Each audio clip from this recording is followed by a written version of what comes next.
So I'm here on the retreat with one of our students, Kevin, and we are sat on the beach because we've just been beach trading, which is very nice, isn't it? Very nice. Yeah. Well, just thought we'd just drop a video on, and just wanted Kevin to say if he's enjoyed the retreat and what he's got out of it, really.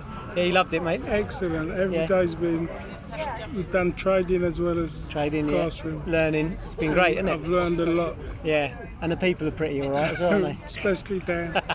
Hey, I'll pay you for that. So have you? What have I you? recommend it to anyone. Yeah, nice one, mate. Have you? Do you feel like it's enhanced your learning? Do you feel like it's 100%. Yeah, nice one. 100%. Yeah, yeah. You're going to go away with some things to work on, and Today I've learned something from Tesla. From Tesla. He's had a cracking short in Tesla today, I tell you. Off trend lines. Support. That we were talking about, support and resistance. Most people have been making the money on the retreat back in their accounts. Tesla. Yeah. Lovely. Cheers, mate. Well done. Thanks a lot. Cheers, guys. See you later.